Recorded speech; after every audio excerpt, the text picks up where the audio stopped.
तो बेटा आज हमारा नया चैप्टर है, इसका नाम है पीरियोडिक टेबल। ठीक है, सबसे पहले हमको ये जानना जरूरी होगा कि पीरियोडिक टेबल में हमने पढ़ना क्या है, क्या कंसेप्ट, क्या क्या चीजें हमसे पढ़ी जाएगी। ठीक है, सारा ही टॉपिक है, इसमें कुछ भी डिलीट नहीं हुआ, पहली बात तो ये है। ठीक है, अब देखो इसमें ये दे रखा हमारे पास इंट्रोडक्शन में दे रखा है। सबसे पहले मैंने आपसे बात कर ली थी कि classification, why we need classification, हम क्लासिफिकेशन को करते क्यों है। पहला, अपने आप अपनी स्टडी को इजी बनाने के लिए।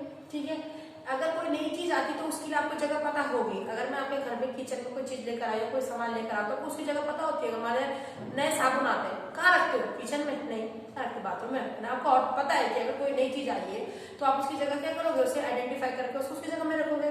ठीक है, यानी आने वाले चीज के लिए भी हमको स्पेस पता होता है कि कहाँ पे होना चाहिए। ठीक है, यानी कि हम और नेक्स्ट कोई और अगर आता है, मान लीजिए एकदम से आपके घर के अंदर एंट्री करता है, ठीक है, तो अगर आप बोलते हो कि भैया एक गिलास पानी लेके आना, तो अगर वो आपके घर में नया नया भी है ना, तो भी वो पानी के लिए कहाँ पर जाएगा? किचन में जाएगा, गिलास में ड्रॉर से निकालेगा और पानी से में। तो यानी हम दूसरे आदमी की स्टडी को भी आसान कर देते हो। ठीक है, तो यहाँ पे क्लासिफिकेशन किया जाता है स्टडी को इजी बनाने के लिए, अननोन के बारे में जो है अननोन के स्पेस को प्रोवाइड कराने के लिए, और नेक्स्ट अगर कोई है तो उसको क्या करने के लिए, उसको एक्सप्लेन करने के लिए, या उसको ताकि वो आइडेंटिफाई कर सके, या उसको क्या कर सके, क्लैरिफाई कर सके कि मतलब कौन चीज कहाँ पे है। इसके हम सिस्टमेटिक तरीके से किसी क्लासिफिकेशन करते हैं। यहाँ पे इन्होंने क्या करा, देखो बहुत सारे एलिमेंट थे। ठीक है, बहुत सारे एलिमेंट थे, तो एलिमेंट को क्लासिफाई बेसिकली कितने पार्ट में किया गया था? शुरुआत में 2 पार्ट में डिवाइड किया गया था। उन्होंने कहा कुछ मेटल्स है, कुछ क्या है, नॉन मेटल्स है। अब जो मेटल्स है उनको एक तरफ अरेंज तो करना पड़ेगा ना। अगर किसी साइंटिस्ट ने बोल दिया भाई मेटल है, नॉन मेटल है, तो दूसरे साइंटिस्ट के दिमाग में क्या आएगा, चलो कुछ तो किया जाए, खाली बैठे तो उसने कहा चलो एक काम है, मैं काम करता हूँ, मेटल को अलग कर देता हूँ, नॉन मेटल को अलग कर देता हूँ। ठीक है, फिर दूसरे के दिमाग में है कि ऐसा रफ स्केच तैयार करना चाहिए जिससे कोई भी आसानी से क्या कर सके, मेटल्स को नॉन मेटल को लर्न कर सके। तो उन्होंने सबने अपने सब साइंटिस्ट ने अपने दिमाग से क्या निकाली, अपनी पीरियोडिक टेबल निकाली, एक टेबल बनाकर दिए। हम आज जो पढ़ते हैं वो मॉडर्न पीरियोडिक टेबल है, लेकिन उससे पहले भी तो कोई ना कोई टेबल बनी होगी ना, कुछ ना कुछ। जैसे फोन के बारे में देख लो, आप अगर स्मार्टफोन यूज करते हो उससे पहले के फोन कैसे थे? सबसे पहले तो लैंडलाइन था। ठीक है, दूसरे कैसे थे? बोलो, कोई दिक्कत नहीं। एंटीना वाले फोन थे, वो करते ना, रिसीवर वाले फोन हुआ करते थे ना वो। लेकिन आज पढ़ते ये हम लोगों ने एक्सपेरिमेंट करते हम स्मार्टफोन लेकर आते, सेंसर से चल रहे हैं, ऐसे करके कर रहे हैं, फेस से चल रहे हैं। ठीक है, बहुत सारी चीजें हो गई हैं। तो यहाँ पे उससे पहले क्या रहा होगा, कुछ ने कुछ साइंटिस्ट अपना कुछ दिमाग लगाया होगा। तो देखते किस साइंटिस्ट ने क्या क्या दिमाग लगाया। सबसे पहला जाता है डॉर्विनियन ट्रेड, टी फॉर 3, ट्रेड वाले 3। ठीक है, इसने क्या करा, 3 एलिमेंट का एक ग्रुप बनाया। ठीक है, लेकिन ये सारे के सारे जितने थे ना, यानी कि आपका क्या नाम है उसका, न्यूलैंड, मैंडलीफ ने भी यही काम किया है। मैंडलीफ तक सारे के सारे की एक ही सबसे बड़ी प्रॉब्लम थी, सबसे बड़ा फेलियर, वो था इनका इसको अरेंज करना, लेकिन एटॉमिक मासेस के बेस पर। ठीक है, अगर आपसे फेलियर पूछा जाता तो याद रखना, तीनों ने जितने ने पहले वालों ने करा, सबने करा, लेकिन उन्होंने किस बेस क्या बना रखा था, एटॉमिक मास बेस बनाया था, जो कि क्या था, गलत था। पहला तो ये इनका डिफॉल्ट था। उसके अलावा देखो इन्होंने क्या करा, 3 एलिमेंट को अरेंज करने की कोशिश करी एटॉमिक मासेस के बेस पे। तो उन्होंने कहा अगर आप कैल्शियम, बेरिलियम और ये इसकी एक फैमिली है, ये तीनों को एक साथ लिखा जाएगा। अगर आपको इसका एटॉमिक मास पता करना है तो लास्ट के 2 का अरिथमेटिक मीन निकाल लो, तो दोनों को ऐड करके डिवाइडेड बाय 2 कर ऐसे करते ना, अरिथमेटिक मीन निकालते हैं। तो मीन जब हम निकालेंगे तो 88.5 होगा। तो आप लिखोगे मैम कि स्ट्रोटियम है, ये स्ट्रोटियम है, इसका जो निकलेगा मास 88.5 निकलेगा। ठीक है, एक तो ये था, बट इसने इसी तरीके से सारे अरेंज कर रखे थे, सभी को ऐसे तरीके से अरेंज कर रखा था एटॉमिक मासेस के बेस पर। ठीक है, गलत था। इसका फेलियर क्या था, ये अननोन एलिमेंट के लिए कोई जगह रखी नहीं। मानने जाए कि कोई ऐसा एलिमेंट आ जाता है 85 के बाद 88 नहीं 89 वाला आ गया, 89 जिसका एटॉमिक मास निकला, कहां रखोगे, तुम आपको जगह ही नहीं है, तुम तो ऑलरेडी 3 के डब्बे बना कर रख चुके हो। ठीक है, अननोन एलिमेंट के लिए कोई जगह खाली नहीं थी। दूसरा सेम फैमिली, इन्होंने क्या कर दिया कि हो सकता है, जैसे मैंने सपोज इसमें लिख दिया है कार्बन, सपोज इसकी जगह में मैंने लिख दिया कार्बन, तो क्या कार्बन की जो एटॉमिक मासेस के बेस पर अरेंज कर रखा है, तो क्या कार्बन फैमिली से बिलोंग करती है? Carbon is a non metal, calcium is a metal, नहीं करेगा। लेकिन आपने तो 2 को जोड़ा, उसका निकाला, तुम ऐसे करके अरेंज कर रहे हो,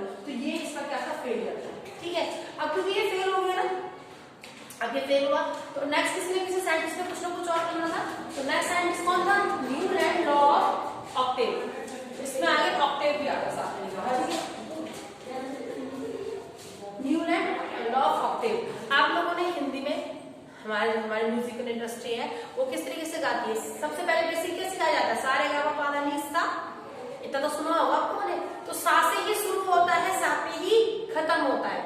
और सुर कितने होते हैं? होते तो 7 ही ना बेटा। लेकिन गिनो, सा सा रे गा मा पा धा नी सा, 8 हो रहे। आप ऐसे बोलते हो ना, पा धा नी सा पे खत्म करते हो, दैट्स मीन की स्टार्टिंग फ्रॉम सा और एंडिंग फ्रॉम एंड सा। तो सा से शुरू सा पे खत्म हो रहा ना। तो इसी तरीके से इसमें भी नहीं करा, इसने लिथियम से शुरू करा और एंड उसको लिथियम पे करा और बीच में और एलिमेंट को इसने जगह दी थी। ठीक है, समझ में आई? लेकिन इसके साथ क्या प्रॉब्लम हुई? पहली problem, failure of new law of Octave. क्या था? एटॉमिक मास था। इसने एटॉमिक मास को बेस बना रखा। तो एटॉमिक मास को बेस बनाया तो इसने हैवियर एलिमेंट्स कुछ हल्के होते हैं, कुछ हैवियर होते हैं। जैसे iron, iron is a metal. और आपने सोडियम को भी मेटल नहीं सुना होगा, सोडियम इज अ मेटल। लेकिन सोडियम ऐसा मेटल है कि आप यू कट विद नाइफ, क्या आप आयरन को भी ऐसे कर सकते हो? नहीं ना। Iron is a heavier metals elements में आते हैं। और वो आपका लाइट में, लाइट को तो अरेंज कर दिया हैवियर, मुझे नहीं आता, I don't know what is this. इसे छोड़ दिया, मतलब उसने अपने टेबल में उनको जगह नहीं दी। दूसरा, इसने एडजस्ट करना शुरू कर दिया। एडजस्ट मतलब वही वजह से जो फैमिली वाली प्रॉब्लम पहले आ रही थी ना, इसने क्या करा? कोबाल्ट को, निकेल को फ्लोरीन और क्लोरीन के साथ रखा है। कोबाल्ट, निकेल, फ्लोरीन और क्लोरीन के साथ रखे गए। सही है, सही अरेंजमेंट है। क्यों मना कर रहा हूं? क्योंकि तुम आज जानते हो, तुमने पीरियोडिक टेबल पढ़ी है, तुमने नई वाली पीरियोडिक टेबल पढ़ी है जिसमें ये मेटल्स हैं, हैवियर मेटल्स हैं और ये प्योर वन नॉन मेटल्स हैं। लेकिन इसने एक साथ अरेंज कर रखा था।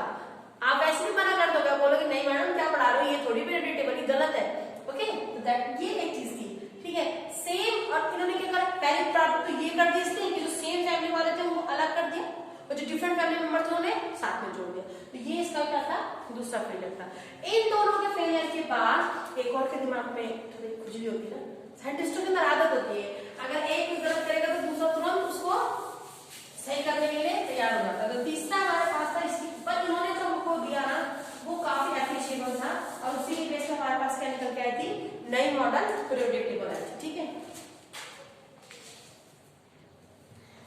आगे देखो सुनिए, हम लोगों ने क्या पढ़ा? 2 पढ़ लिया, डॉर्विनियर पढ़ लिया, न्यूलैंड पढ़ लिया। ठीक है, इसके बाद ये थोड़ा सा हमारे पास थोड़ा सा इंपॉर्टेंट है, इन्होंने भी बहुत हेल्प करी हम लोगों की। ठीक है, इससे हमको एक रफ स्केच बना कर दिया। हमारे तो रफ ही हुआ ना, इनमें तो खैर फेयर रहा होगा। हमारी मॉडल पीरियोडिक टेबल के अकॉर्डिंग ये रफ स्केच बना के बहुत हेल्प करी। पहला देखो, साइलेंट फीचर्स अगर बोला जाएगा तो आप बोलोगे कि इसमें सबसे इंपॉर्टेंट क्या करा हमको? एक ग्रुप्स में और 8 पीरियड्स में हम लोग पढ़ते हैं ना पीरियोडिक टेबल को कि 18 ग्रुप्स होते हैं और 7 पीरियड्स होते हैं। तो वो जो आइडिया था वो किसने दिया था? मेंडलीव ने दिया था। फिर मैं बता दूं कि इनकी सबसे बड़ी ड्रॉबैक पीछे वालों की यही रही कि इन्होंने एटॉमिक मास को बेस बनाया। यही इनकी सबसे बड़ी गलती थी। ठीक है, अब देखते हैं पहले इन्होंने अच्छा काम क्या किया। इनकी क्या मेरिट्स थी? Grouping of element. इन्होंने एलिमेंट के ग्रुप्स जो बनाए थे वो बिल्कुल सही बनाए थे। ठीक है, इन्होंने गैप छोड़ रखा था अनडिस्कवर एलिमेंट के लिए कि अगर कोई 18 के बाद 19 आता तो 19 के लिए स्पेस छोड़ा गया था। ठीक है, नेक्स्ट हमारे पास प्रिडिक्शन। नेक्स्ट रहेगा प्रिडिक्शन। प्रिडिक्शन मतलब इन्होंने इसको इनको पता था कि भाई अगर मैंने एल्यूमिनियम तो उस टाइम तक था नहीं ना, तो उन्होंने गैलियम करके नाम रखा था जिनको बाद में एल्यूमिनियम सिलिकॉन के नाम से जाना गया। ठीक है, मतलब प्रिडिक्शन भी इनका सही था कि इसके बाद ये एलिमेंट मे बी की आने वाले टाइम में डिस्कवर होगा, तो उन्होंने वो ऑलरेडी उसके लिए थोड़ा सा जगह छोड़ी थी। इनकरेक्ट, जो मास इनकरेक्ट हुए थे पहले वाले पीरियोडिक टेबल्स में, उसको उन्होंने करेक्ट करके अपने उसमें क्या करा था?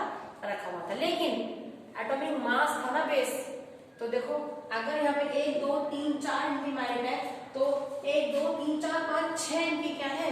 डिमेरिट्स हो गई। जैसे कि पहला, इन्होंने एनएमएस माने डिफरेंट पेयर बनाने शुरू करे, डिफरेंट पेयर बन गए। देखो कैसे, आर्गन और क्रिप्टन का पेयर खपरा है। Argon is an inert gas और krypton is potassium is a metal. कोई मैजिक, ये हाईली रिएक्टिव और ये नॉट रिएक्टिव। लेकिन एटॉमिक मास था ना बेस, तो जगह तो मिलनी थी ना वहां पर उसको पहली प्रॉब्लम। दूसरी आइसोटोप्स, अगर आप बात कर रहे हो एटॉमिक मासेस की, तो you also mention the position of isotope. Hydrogen के ये 3 आइसोटोप होते हैं जिनका एटॉमिक नंबर तो सेम होता है लेकिन मास नंबर 1, 2, 3 होता है। कार्बन के भी ऐसे 2 होते हैं, नाइट्रोजन के भी होते हैं, ऑक्सीजन के भी होते हैं, बहुत सब एलिमेंट के होते हैं। तो आपकी पीरियोडिक टेबल तो बढ़ जानी चाहिए थी, 4 नंबर की पीरियोडिक टेबल होनी चाहिए थी कम से कम। आपने आइसोटोप को कोई जगह ही नहीं दी, नहीं जगह दी तो फिर आपने एटॉमिक मासेस को कैसे एक्सप्लेन किया, क्यों रखा आपने एटॉमिक मासेस के बेस पे? ठीक है, केमिकल डिसिमिलर, ये समझ में आया क्या? समझ में आया? तो केमिकल डिसिमिलरिटी को समझ में आ गई होगी। ठीक है ना, सेपरेशन सिमिलर, जो एक साथ वाले थे यानी आर्गन को उसकी फैमिली से अलग रखा गया है, फिर दूसरा पोटेशियम को उसकी फैमिली से अलग रखा गया है, यानी जो फैमिली साथ में होने चाहिए उनको तो आपने क्या करते हैं, सेपरेशन कर दिया है। सिमिलर कैरेक्टर वालों को तो अलग अलग कर दिया, जो डिसिमिलर थे उनको एक साथ बनाकर रखा हुआ है। ठीक है, okay. Next electron arrangement, arrangement की बेस पे होना चाहिए था ना कि इलेक्ट्रॉन अरेंजमेंट की बेस पे, नहीं, आपने उसको एक्सप्लेन ही नहीं करा। You does not explain the electronic arrangement.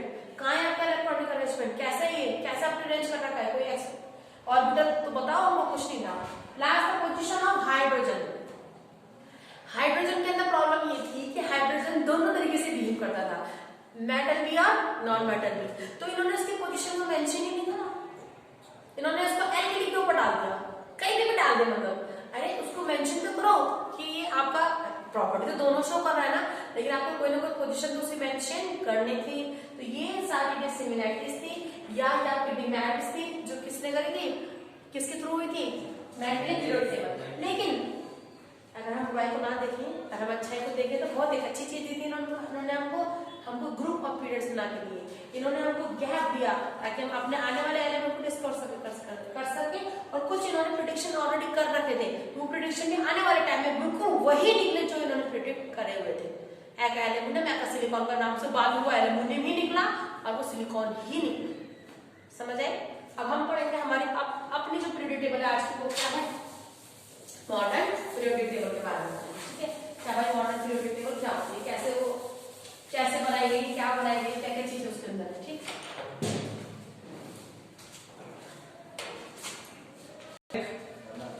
Okay, now let's continue. आगे हम कंटिन्यू करते हैं और हम सीधे बात करते हैं किसकी, मॉडर्न पीरियोडिक टेबल की। तो सबसे पहले आप याद रखिए modern periodic table is based on an atomic number.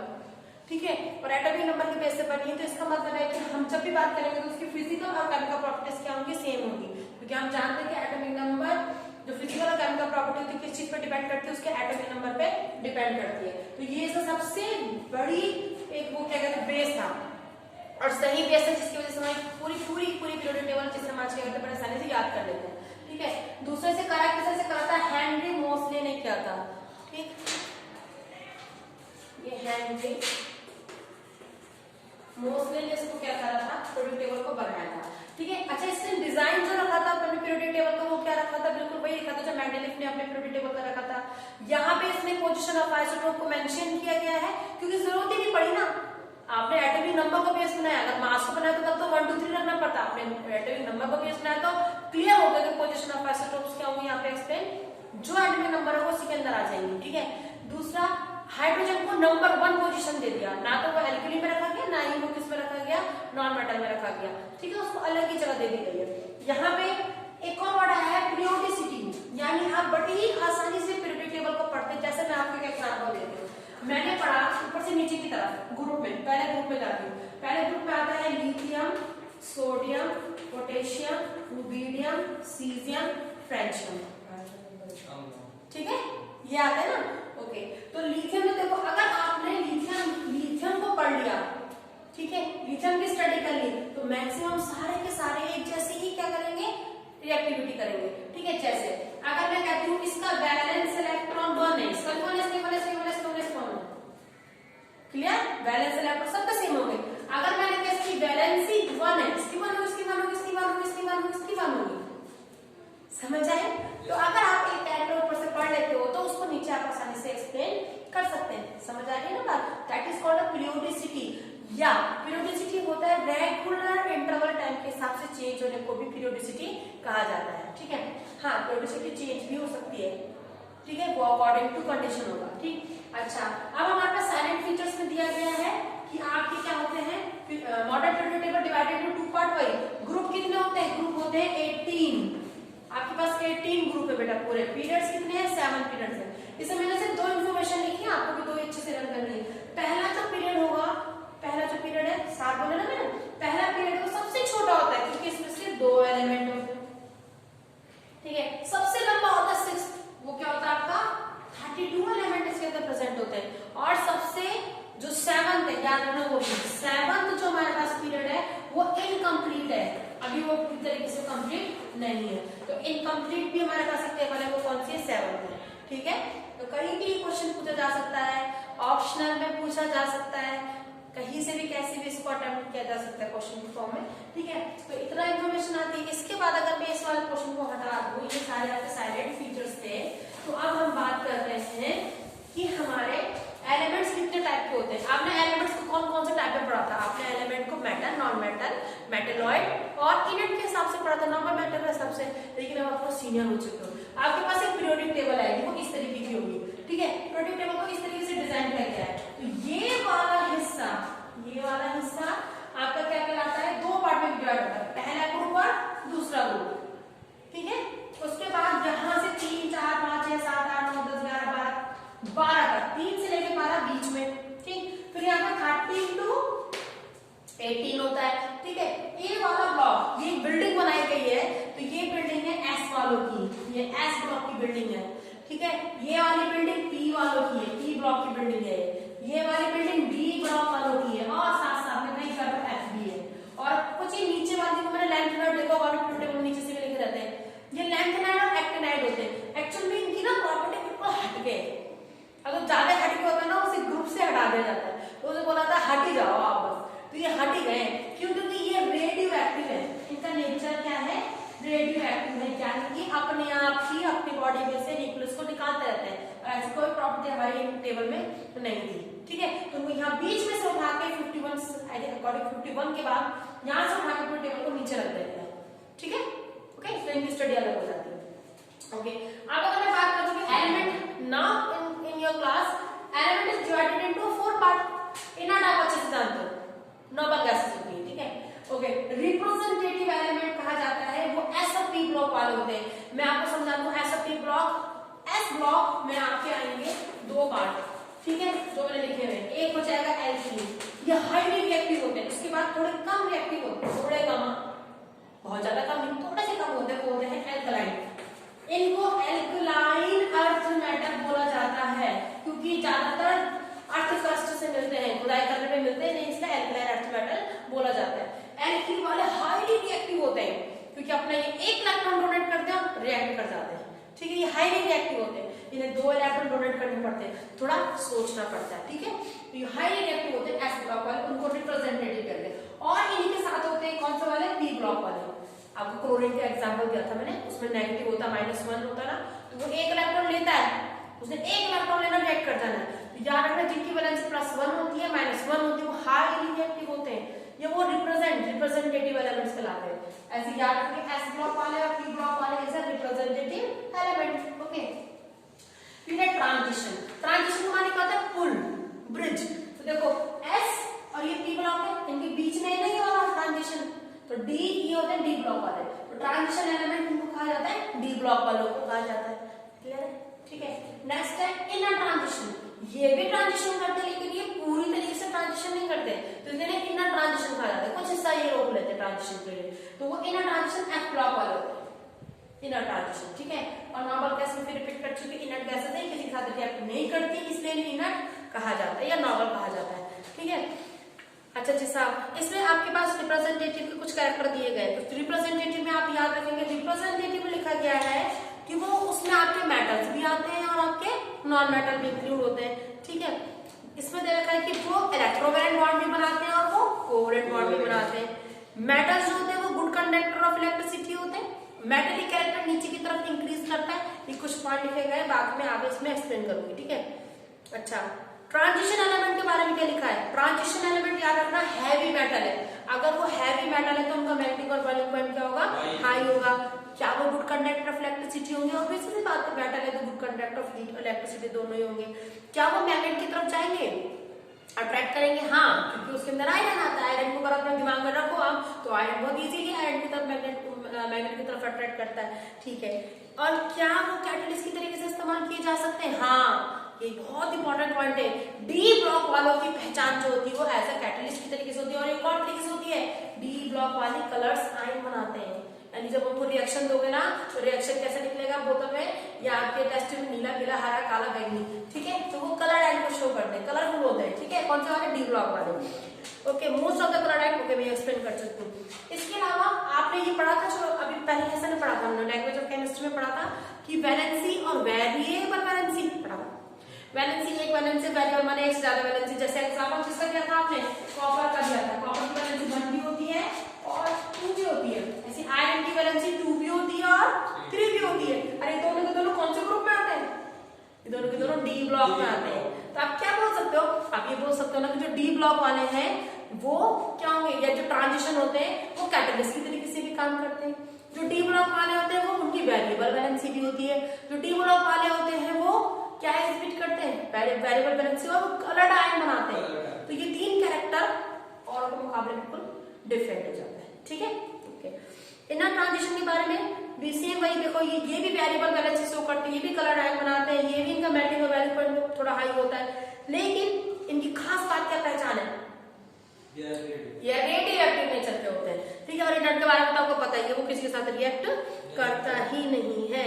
अच्छा, यहाँ पे अगर सब कुछ हमारी पीरियोडिक टेबल में बेस्ट था, तो मैं बेस्ट दिखाई दे रहा हूं, फिर क्या चीज को एक्सप्लेन नहीं किया? कुछ ना कुछ ड्रॉबैक है इसका, बिल्कुल है, इसका भी ड्रॉबैक है। इन्होंने हाइड्रोजन को पता कहां रखा है? हाइड्रोजन को 1 पोजीशन कहां दे रखी है? यहां दे रखी है। वो शो करना चाह रहा है एल्किली के ऊपर, क्या सही है? अब मैं तुम्हें आगे हाइड्रोजन चैप्टर पढ़ाऊंगी। मैं हाइड्रोजन चैप्टर में तुम्हें बताऊंगी कि इसके कौन कौन से प्रॉपर्टी मैटर के साथ है, कौन से नॉन मैटर के साथ। फिर मैं डिसीजन तुम्हें दूंगी किसके ऊपर, किसके साथ होगा। पूरा चैप्टर है हाइड्रोजन का, याद हो गया चैप्टर कौन सा होगा, ठीक है। तो हाइड्रोजन की पूरी प्रॉपर्टी आएगी, तो मैं फिर तुम पे डिसीजन छोड़ दूंगी, तुम्हें जहां रखना है उसको हाइड्रोजन प्लेस कर देना। ये इसका फेलियर था। वो अभी भी उन्होंने ग्रुप 1 के ऊपर उसको रखा हुआ है, जो कि सही नहीं है, ठीक है। दूसरा, हाँ, इनर ट्रांजिशन एलिमेंट को इन्होंने पीरियोडिक टेबल की मेन बॉडी से निकाल के बाहर फेंका हुआ है। क्यों फेंका हुआ है? रेडियो एक्टिव है, वो उसका कैरेक्टर है। आप उसके कैरेक्टर को बेस बना के बाहर उठा के नहीं फेंक सकते। आपको 52 के बाद वही पीरियोडिक टेबल में अरेंज करना चाहिए इसको मेन बॉडी के अंदर। क्यों बाहर फेंका है? नहीं फेंकना था, वही रखना था उसे, ठीक है। आप रेडियो देखो, अच्छा ऐसे कलर डायल है, तो कलर डायल इसको डिब्बे वाला बना